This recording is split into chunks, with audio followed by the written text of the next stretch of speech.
오늘 우리에게 주신 하나님의 말씀은 히브리서 11장 8절에서부터 10절까지의 말씀, 신약성경 365면입니다. 자, 이 말씀을 목소리를 갚아요 함께 읽겠습니다.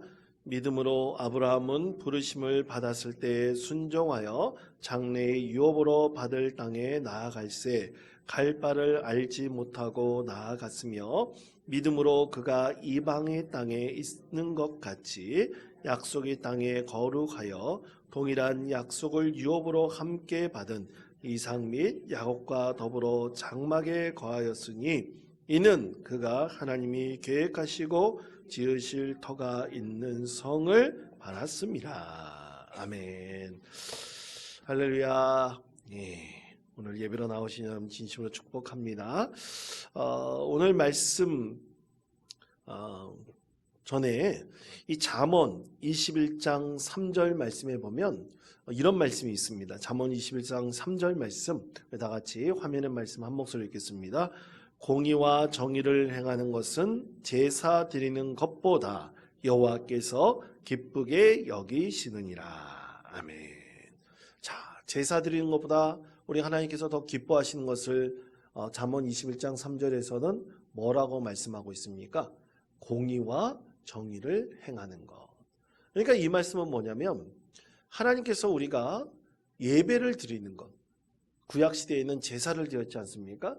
제사 드릴 것보다 우리가 하나님의 그 원하시는 믿음의 삶을 살아갈 때 정직하게 사는 것, 말씀을 기준으로 사는 것, 하나님께서 원하시는 삶을 살아가도록 하는 것, 이것을 우리 하나님께서 가장 좋아하시고 기뻐하신다, 이런 말씀이죠.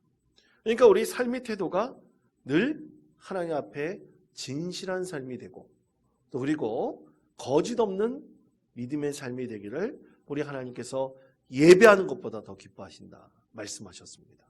여러분 믿으십니까? 그럼 예배하는 것보다 더 우리가 정직하게 살면 되지 않습니까? 그렇죠? 진실하게 살면 되지 않습니까? 거짓 없이 살면 되죠. 의롭게 살면 되죠. 그러니까 예배하는 삶이 곧 우리의 삶의 자리와 그대로 이어져야 된다는 얘기예요. 예배와 우리의 삶이 떨어질 수 없다는 얘기죠. 그렇다고 어떤 사람은 그러면 목사님 주일날 예배 종종 빼먹고 내가 좀 거룩하고 또 진실하고 착하고 의롭고 정직하고 사람들 보기에 칭찬받는 그런 삶을 살면 되지 않겠습니까? 생각하는 분들도 있을지도 모르겠습니다. 그러나 여러분, 제가 여태까지 목회 경험을 해봤을 때 예배를 자주 빼먹는 사람 치고 의로운 사람을 별로 못 봤습니다.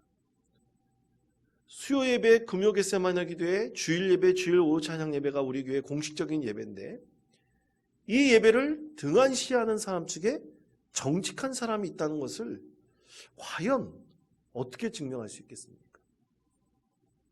여러분, 사람은 그 성경 말씀에 보면 우리 예수님께서도 그런 말씀하시지 않았습니까? 비판하지 말라고 말씀하셨어요. 왜 비판하지 말라 그러냐면요, 여러분 SNS상이나 유튜브에 보면 엄청나게 비판만 하는 사람이 있습니다. 그 사람을 얼굴을 보면 아무리 잘생긴 사람이라 하더라도 머리에 비판이라고 쓰여 있는 것 같아요. 왜냐하면 그 말 한마디 한마디가 어떻게 보면 많은 사람들의 마음을 콕콕 찌르는 말들이 굉장히 많습니다. 여러분 뉴스에 보면 서로 평론가라고 해가지고 양쪽 진영의 평론가가 막 얘기를 하잖아요. 그러면서 양쪽 진영 평론가들이 서로 조금이라도 뭐 칭찬하는 거 많이 봤습니까? 칭찬하는 거 별로 없어요. 그러면 그렇게 평론가들이 비판하는 삶을 살아갈 때 자기 자신도 비판을 받지 않을 자신이 있는가? 특히 우리 믿음의 생활에 있어서 교회에 대해서 손가락질하고 비판하는 사람들이 굉장히 많습니다. 특히 목회자들 중에서도 그렇고 평신도 이른난 사람들도 굉장히 많아요. 근데 그들은 스스로 한번 질문해 봐야 됩니다. 과연 예수님 말씀처럼 남의 사람의 눈에 키만 보고 내 안에 있는 들보를 못치 못하는 교만한 것이 있다면 그 비판이 결국 자기를 삼켜버리게 될 것입니다. 자기를 삼켜버린다는 것은 뭐냐면요, 자기는 어떻게 사는지 모른다는 얘기예요. 자기는 다 정직하고 진실하고 착각하는 것이죠. 그래서 우리는 비판하기보다는 우리 하나님 말씀대로 살기를 우리가 더욱더 소망하고, 다른 사람에 대해서 무언가를 지적하고 무언가를 말하기 그리고 권면하기보다는 사실은 우리 스스로를 더욱더 중심에 둬서 우리가 하나님 앞에 온전히 말씀 가운데, 그리고 말씀이 그대로 행함으로 이어지는 참된 삶을 살아가게 된다면 그것만으로 하나님께서 기뻐하시고 즐거워하실 것이다. 우리는 그렇게 믿고 고백할 수 있다는 것입니다. 자, 그렇다면 우리는 어떻게 온전한 믿음의 사람으로 설 수 있을까요? 오늘 말씀 히브리서 11장은 여러분이 잘 아시는 대로 별명이 뭐가 있습니까? 히브리서 11장은 무슨 장이라고 그래요? 믿음장이라고 그러죠. 그렇습니다. 믿음장이라고 합니다. 왜 믿음장이라고 그러냐면 많은 그리스도인에게 본이 될 만한, 그리고 앞으로 살아가는 그리스도인에게 참으로 귀감이 될 만한 믿음의 사람들이, 우리 믿음의 선조들이 어떻게 살아왔는지에 대해서 증명하고 있기 때문이에요. 그래서 여러분 말씀해 보면 히브리서 11장 4절 말씀해 보면 믿음으로 아벨은 이라고 말씀하고 있고요.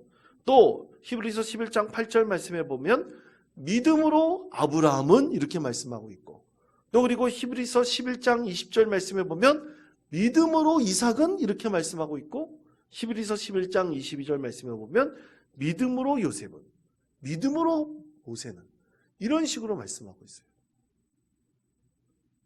믿음으로 누구는, 믿음으로 어떤 사람은, 이렇게 하나님께서 성경 말씀을 통해서 말씀하고 있는 것이죠.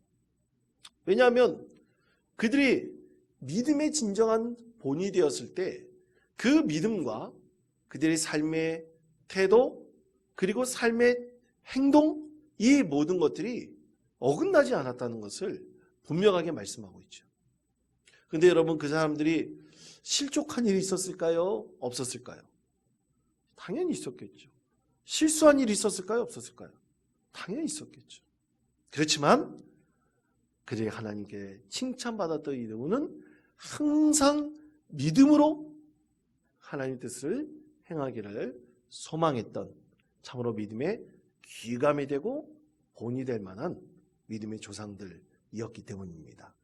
자, 그렇다면 오늘 말씀에서 우리는 어떻게 하면 하나님께서 믿음으로 귀감이 된 그 사람들에 대해서 말씀하실까요? 예를 들어서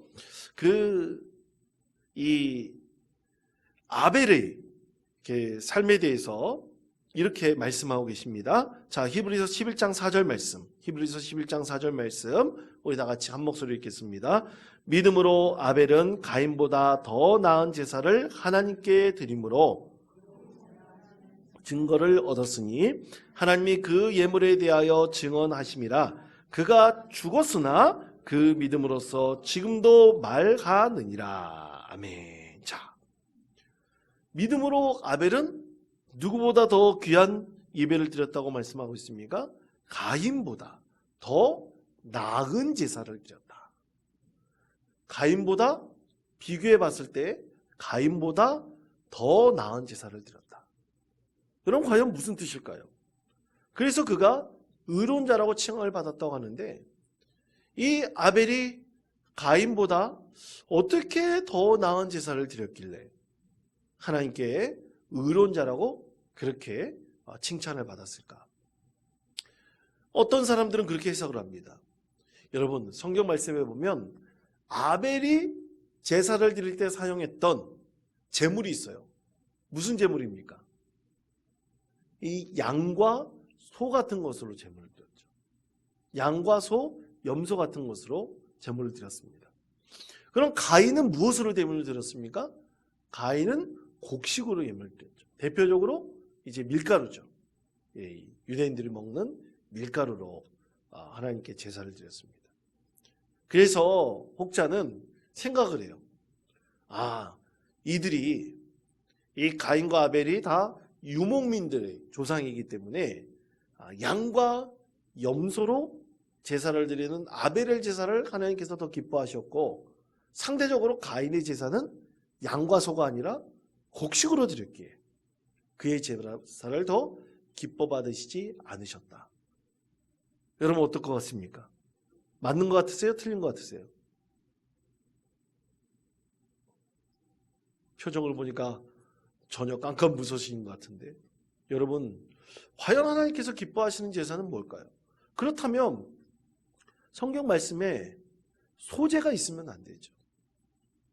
가인이 드렸던 곡식으로 제물을 드린 것에 대해서 하나님께서 기뻐 받으시지 않으셨다면, 유대인들이 하나님께 제사할 때 드렸던 소재, 곡식으로 하나님께 기뻐 올려드리는 이 소재라는 것이 있으면 안 되죠. 잘못된 해석입니다. 그러면 대체 하나님께서는 이 가인보다 어떻게 더 아벨의 제사를 더 받으셨을까? 아벨의 제사가 가인보다 더 낫다고 여기시고 그를 의롭게 여기셨을까? 분명한 이유가 있는 것이죠. 그것은 바로 그가 하나님께 드렸던 예배하는 삶이, 그의 예배하는 그것이 그의 삶의 자리에서도 그대로 연결되어져 이어졌다는 것입니다. 하나님의 믿음에 있어서 전혀 부족함이 없도록 그가 하나님께 정성스럽게 제사를 드리게 됐지만, 삶의 자리에서도 그것이 그대로 이어졌다는 거예요. 근데 아벨은 그렇지 않았다는 것이죠.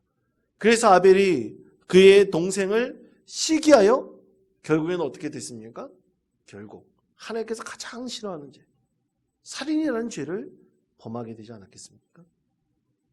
그러니까 삶의 자리가 이 예배하는 삶과 이어지지 않았기에 가인의 제사를 하나님께서 받으시고, 이 아벨의 제사를 하나님께서 받으시고 가인의 제사를 받지 않으셨다는 것이죠.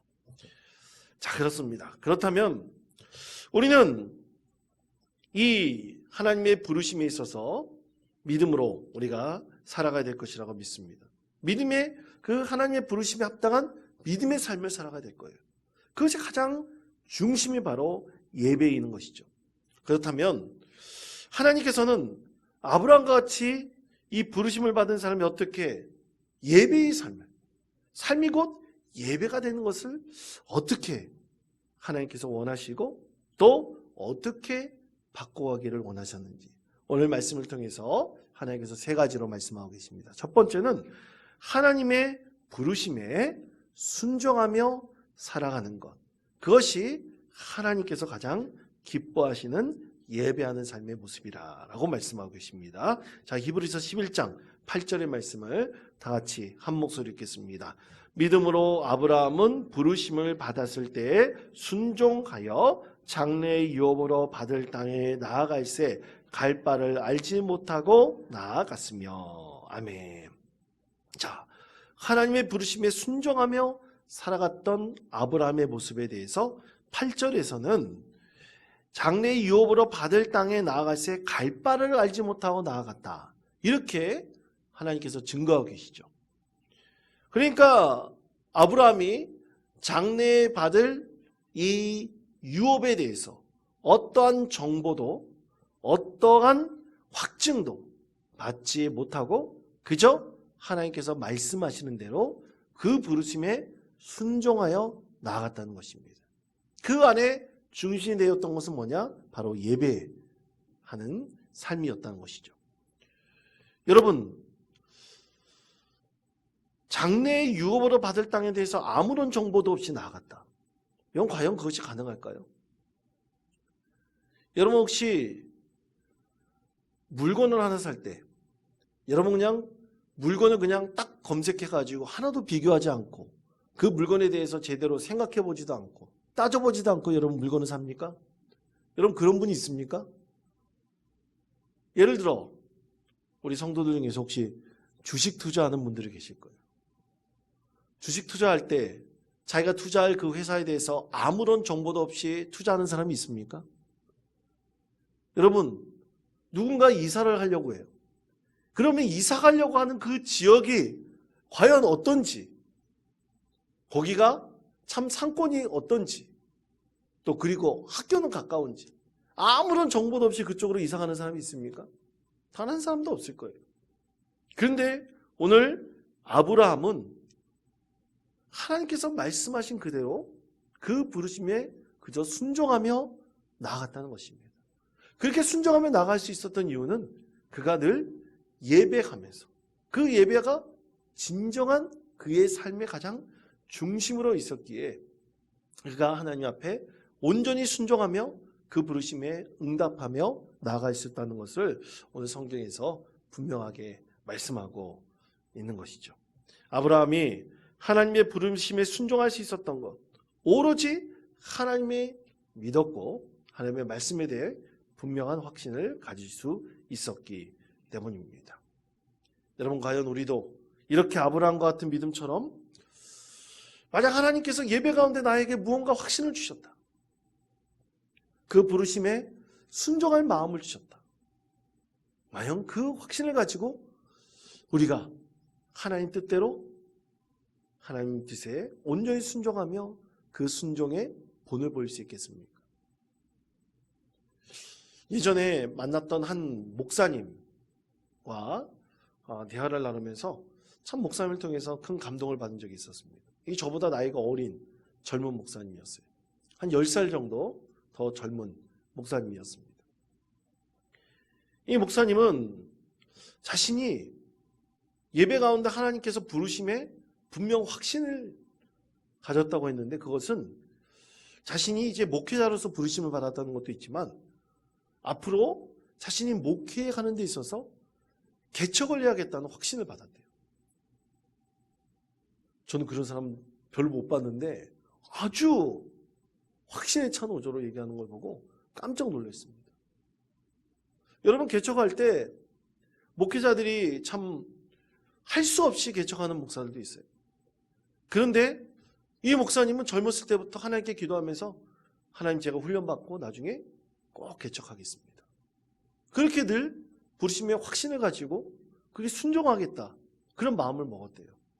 그래서 어떤 교회의 부교육자로 사역을 하면서 준비를 했어요. 물론 목회자로서 훈련을 반드시 받아야 됩니다. 목회자의 태도가 굉장히 중요하기 때문에 훈련 받아야 돼요. 훈련을 받고 또 열심히 사역하면서 자신이 그 사역하는 사이에 공부도 하면서 목회의 비전과 계획을 하나님께 기도하면서 아주 자세하게 그의 목적을 잘 기록하기도 하고 또 세워놓기도 했어요. 그래서 자기가 언젠가는 이때 이 시기 때쯤 내가 이제 개척을 하겠다, 그렇게 마음을 먹고 담임 목사님께도 얘기를 하고 또 성도들에게도 얘기를 하고 또 함께 동역할 이 동역자도 함께 찾았어요. 그래서 성도들 몇 명과 이 동역자와 함께 개척을 시작을 했습니다. 그런데 이런 말씀을 드리면 대부분 성도들은 마음속으로 그럼 목사님, 개척해가 성공했습니까? 안 했습니까? 이렇게 생각을 하세요. 여러분, 그렇죠? 성공했는가 안 했는가 그런 생각하시죠? 여러분, 그 성공의 기준이 뭘까요? 교회가 막 늘어나는 것입니까? 뭐가 성공의 기준인가요? 그 목사님에 대한 성공의 기준에 대해서 사람들마다 각자 다 다를 거예요.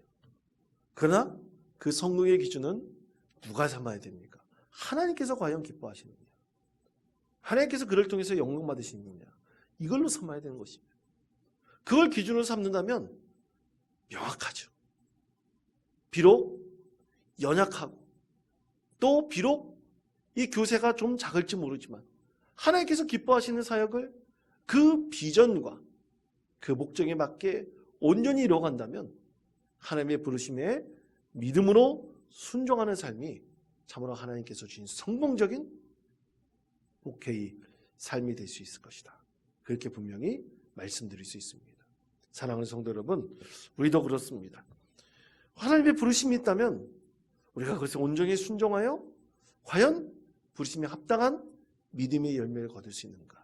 우리가 하나님께서 부르심에 그렇게 순종하는 믿음의 성도를 하나님께서 찾고 계실 것입니다. 이렇게 아브라함처럼 부르심에 순종하여 하나님의 뜻을 이룰 수 있는 믿음의 삶을 살아가시기를 바랍니다. 두 번째는 우리는 나그네와 같은 삶을 살아야 함을 분명하게 말씀하고 있습니다. 뭐와 같은 삶을 살아야 된다고요? 나그네와 같은 삶을 살아야 된다. 자, 그것에 대해서 히브리서 11장 9절에서 이렇게 말씀합니다. 다 같이 한 목소리 읽겠습니다.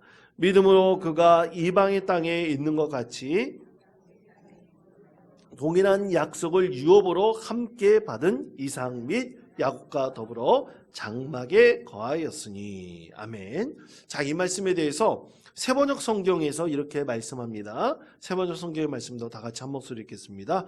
믿음으로 그는 약속하신 땅에서 타국에 몸 붙여 사는 나그네처럼 거류하였으며 같은 약속을 함께 물려받을 이삭과 야곱과 함께 장막에서 살았습니다. 아멘. 아브라함이 약속하신 그 땅에서 타국에 몸 붙여 사는 나그네처럼 거했다. 이렇게 말씀하고 있죠. 아니, 왜 나그네처럼 거했을까요? 하나님께서 아브라함에게 약속하셨잖아요. 뭐라고 약속하셨습니까? 젖과 꿀이 흐르는 땅으로 너를 인도해 주시고, 그리고 너는 뭐가 되겠다고 말씀해 주셨어요? 복의 근원이 될 것이다. 그 약속의 땅으로 너를 주겠다. 인도해 주겠다. 그리고 네가 진정 복의 근원이 되는 축복을 얻게 될 것이다. 말씀하셨잖아요. 그러면 그 땅을 하나님께서 아브라함에게 주신 거예요? 안 주신 거예요? 주신 거죠.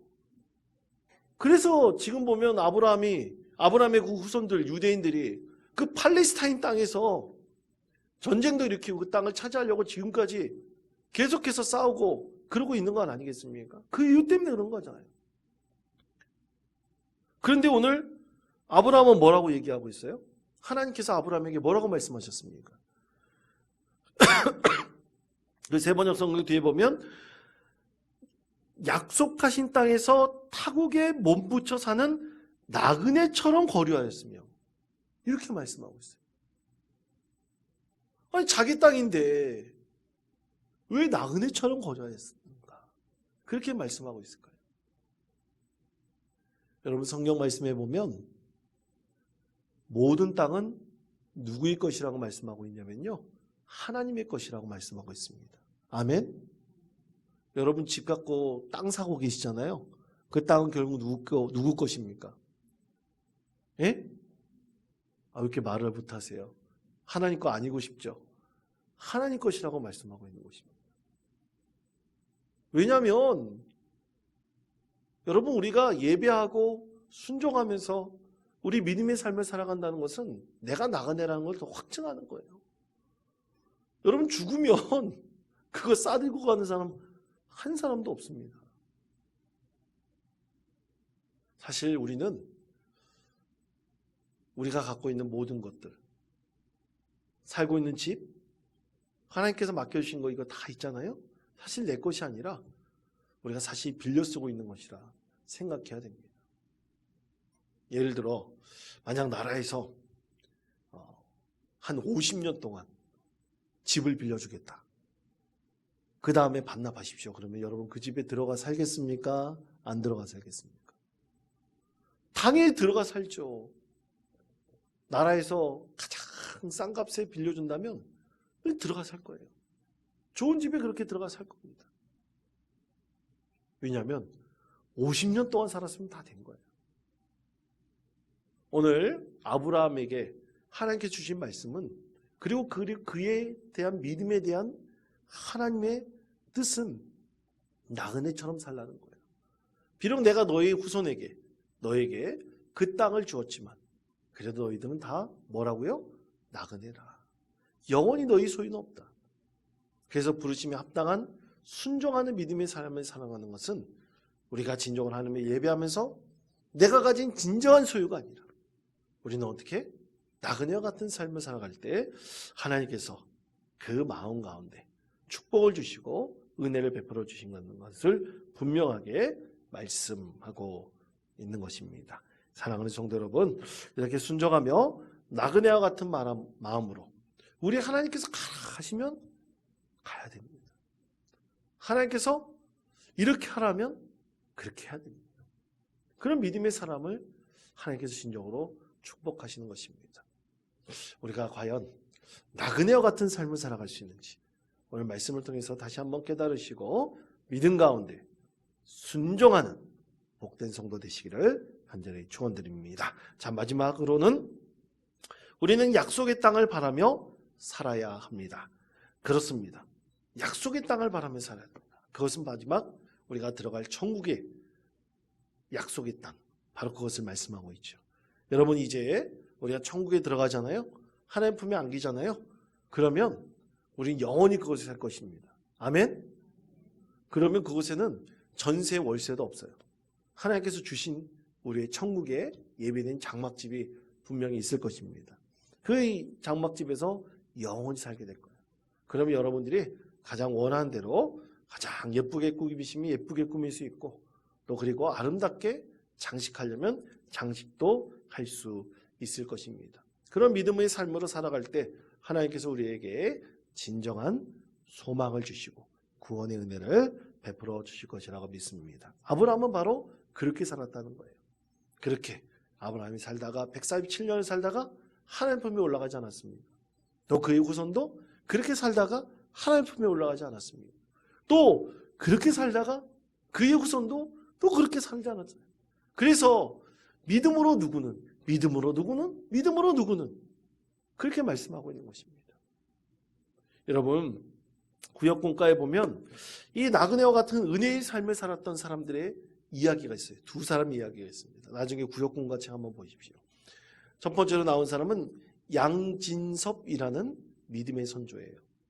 양진섭이라는 믿음의 선조는 1910년 이 나라가 뺏겼지 않습니까?